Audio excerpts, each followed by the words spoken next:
Bismillahir-Rahmanir-Rahim.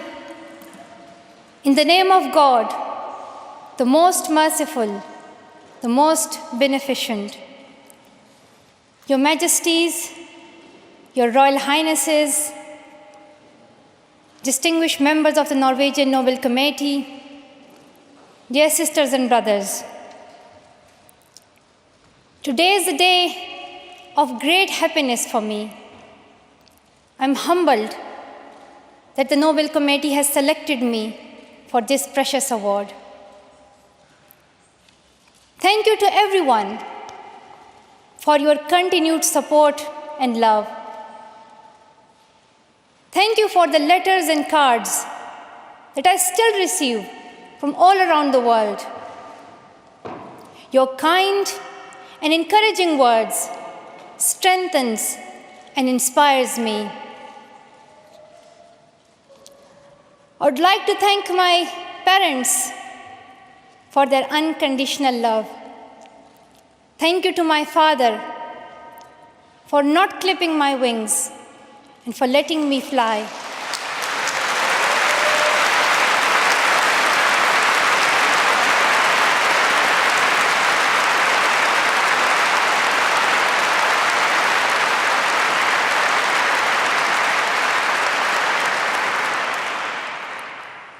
Thank you to my mother for inspiring me to be patient and to always speak the truth, which we strongly believe is the true message of Islam. And also, thank you to all my wonderful teachers who inspired me to believe in myself and be brave. I'm proud. Well, in fact, I'm very proud to be the first Pashtun, the first Pakistani, and the youngest person to receive this award.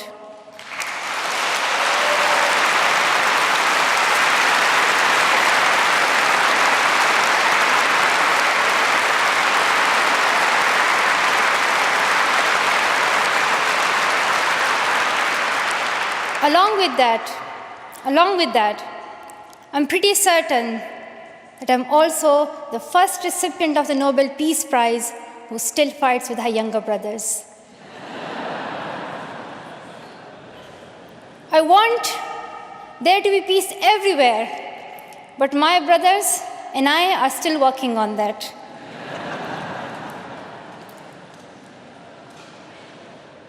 I'm also honored to receive this award together with Kailash Satyarthi, who has been a champion for children's rights for a long time, twice as long, in fact, than I have been alive. I'm proud that we can work together. We can work together and show the world that an Indian and a Pakistani, they can work together and achieve their goals of children's rights.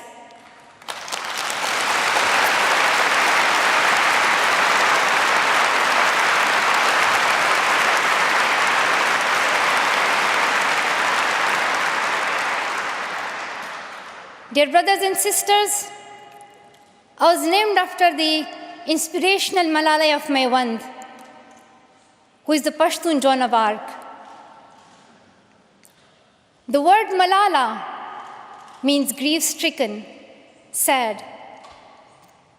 But in order to lend some happiness to it, my grandfather would always call me Malala, the happiest girl in the world.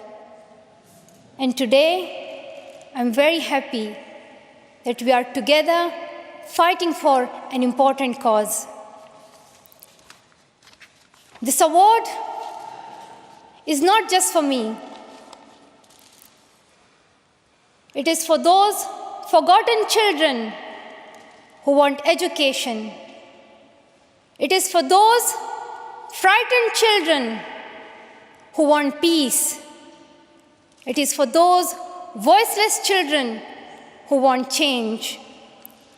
I'm here to stand up for their rights, to raise their voice, It is not time to pity them. It is not time to pity them. It is time to take action. So it becomes the last time. The last time. So it becomes the last time that we see a child deprived of education.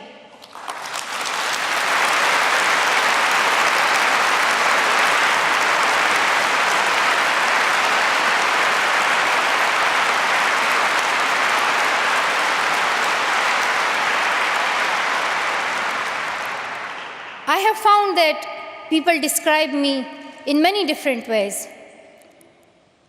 Some people call me the girl who was shot by the Taliban, and some the girl who fought for her rights. Some people call me a Nobel laureate now.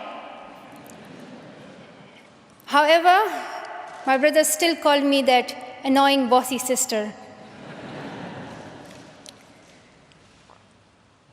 As far as I know, I'm just a committed and even stubborn person who wants to see every child getting quality education, who wants to see women having equal rights, and who wants peace in every corner of the world.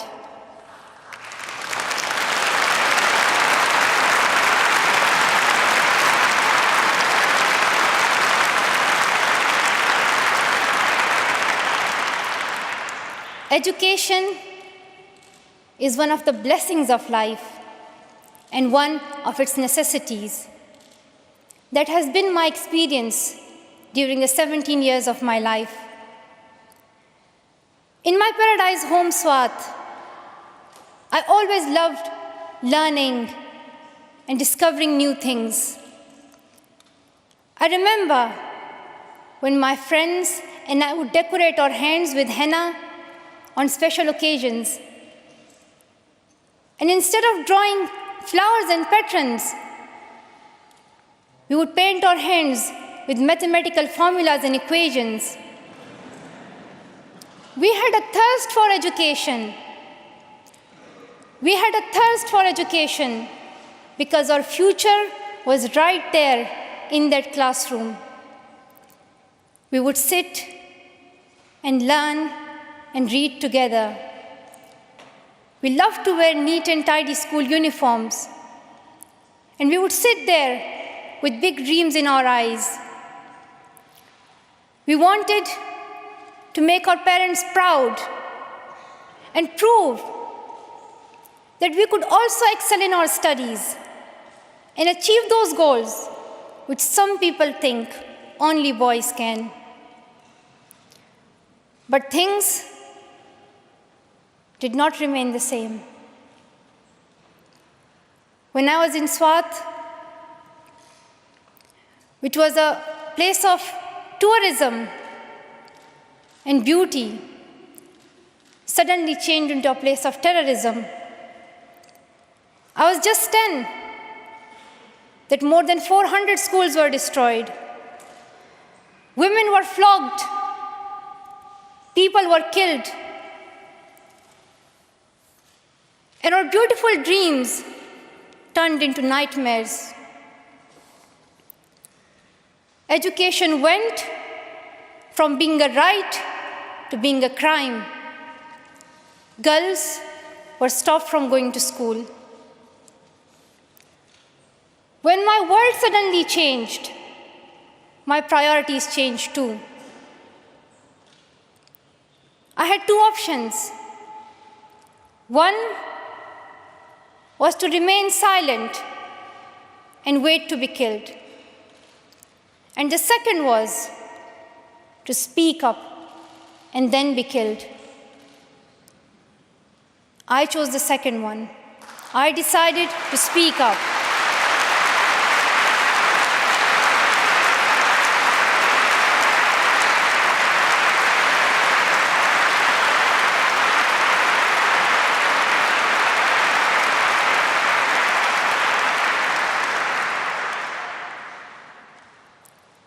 We could not just stand by and see those injustices of the terrorists, denying our rights, ruthlessly killing people, and misusing the name of Islam, we decided to raise our voice and tell them, have you not learned that in the Holy Quran Allah says, if you kill one person, it is as if you kill the whole humanity? Do you not know that Muhammad, peace be upon him, the Prophet of mercy, he says, do not harm yourself or others. And do you not know that the very first word of the Holy Quran is the word Iqra, which means read? The terrorists tried to stop us and attacked me and my friends who are here today on our school bus in 2012. But neither their ideas nor their bullets could win. We survived. And since that day, our voices have grown louder and louder.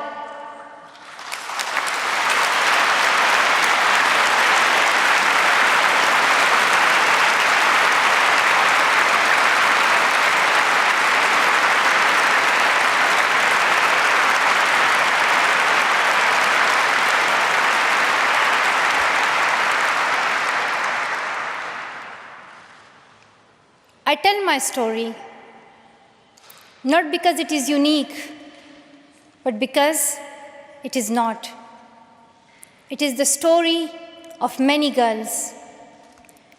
Today, I tell their stories too.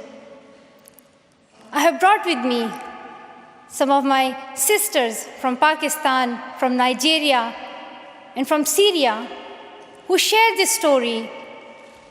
My brave sisters, Shazia and Kainat, who were also shot that day on our school bus, but they have not stopped learning. And my brave sister, Kainat Somro,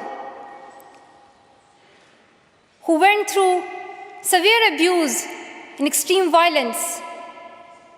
Even her brother was killed, but she did not succumb. Also my sisters here, whom I have met during my Malala Fund campaign. My 16-year-old courageous sister, Mozoon, from Syria, who now lives in Jordan as a refugee. And she goes from tent to tent, encouraging girls and boys to learn. And my sister, Amina, from the north of Nigeria, where Boko Haram threatens and stops girls and even kidnaps girls just for wanting to go to school. Though I appear as one girl, one person who is 5 foot 2 inches tall, if you include my high heels, it means I'm 5 foot only. I am not a lone voice. I'm not a lone voice. I am many. I am Malala, but I'm also Shazia. I'm Kainat. I'm Kainat Somro. I am Mozoon. I am Amina. I am those 66 million girls who are deprived of education. And today, I'm not raising my voice. It is the voice of those 66 million girls.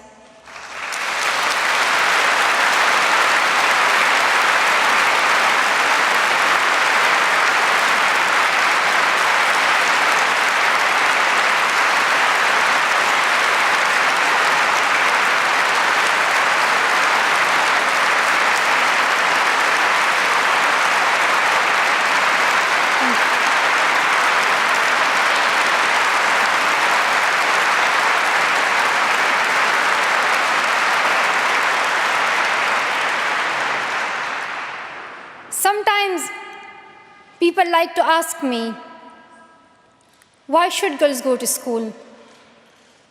Why is it important for them? But I think the more important question is, why shouldn't they? Why shouldn't they have this right to go to school?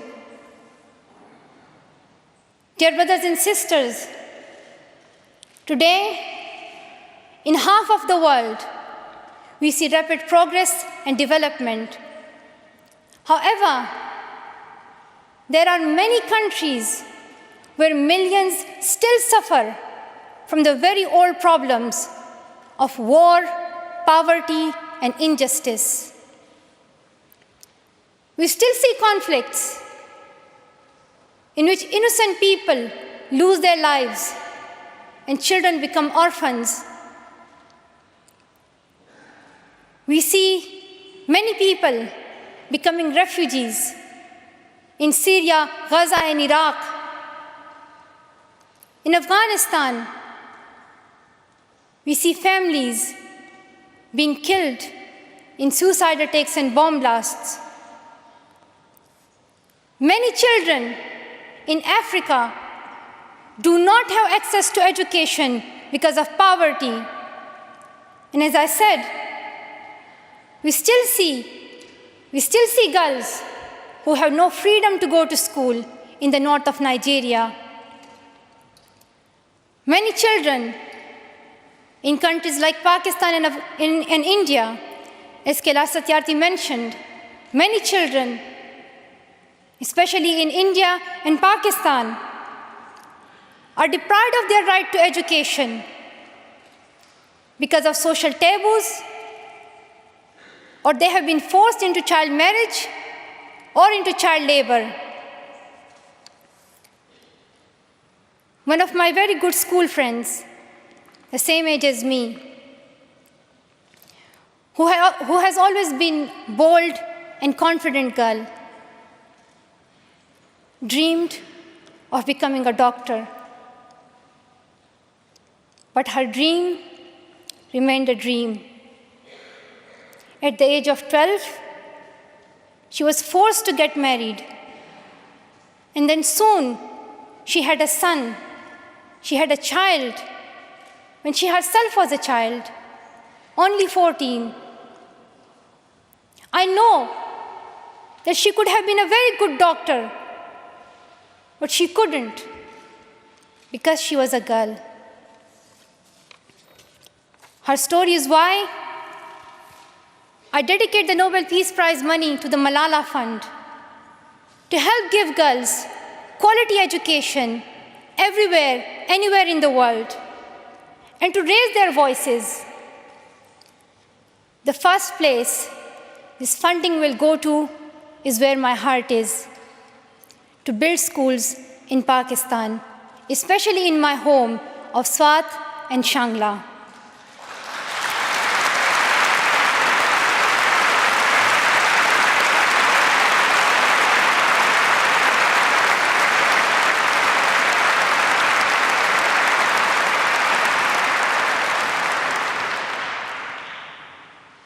In my own village, there is still no secondary school for girls. And it is my wish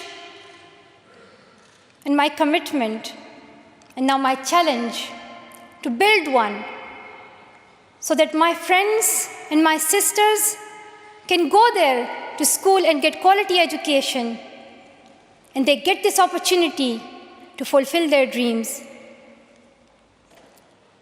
This is where I will begin, but it is not where I will stop. I will continue this fight until I see every child in school. Dear brothers and sisters, great people who brought change, like Martin Luther King and Nelson Mandela, Mother Teresa and Aung San Suu Kyi, once stood here on this stage. I hope the steps that Kailash Satyarthi and I have taken so far and will take on this journey will also bring change, lasting change.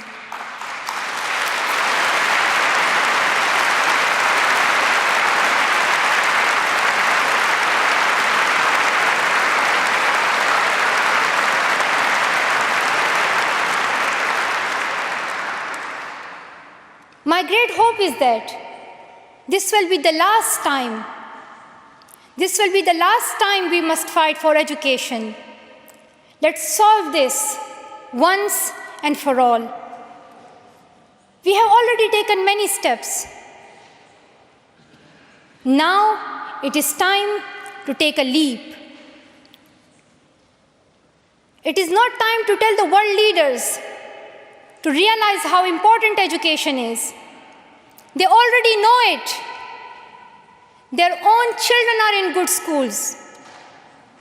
Now it is time to call them to take action for the rest of the world's children. We ask the world leaders to unite and make education their top priority. 15 years ago, the world leaders decided on a set of global goals, the Millennium Development Goals. In the years that have followed, we have seen some progress. The number of children out of school has been halved, as Kailash Satyarthi said. However, the world focused only on primary education, and progress did not reach everyone. In year 2015, representatives from all around the world will meet in the United Nations to set the next set of goals, the Sustainable Development Goals. This will set the world's ambition for the next generations. The world can no longer accept that basic education is enough. Why do leaders accept that for children in developing countries, only basic literacy is sufficient when their own children do homework in algebra, mathematics, science, and physics? Leaders must seize this opportunity to guarantee a free, quality, primary and secondary education for every child.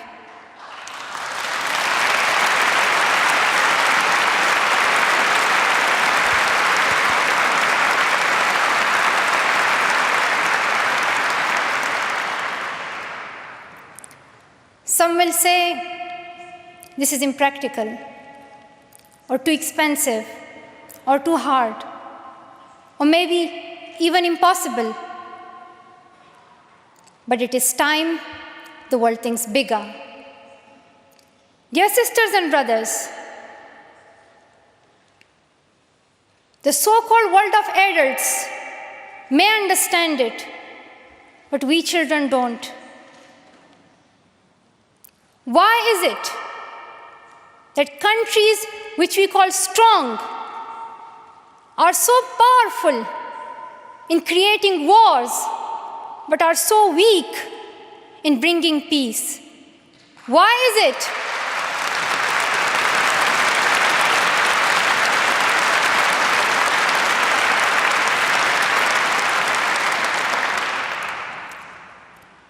Why is it that giving guns is so easy, but giving books is so hard? Why is it?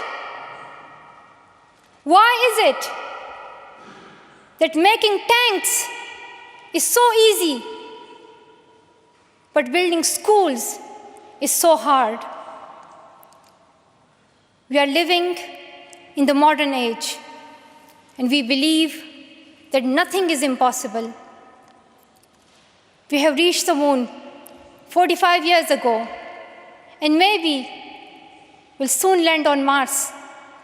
Then, in this 21st century, we must be able to give every child quality education. Dear sisters and brothers, dear fellow children, we must work, not wait.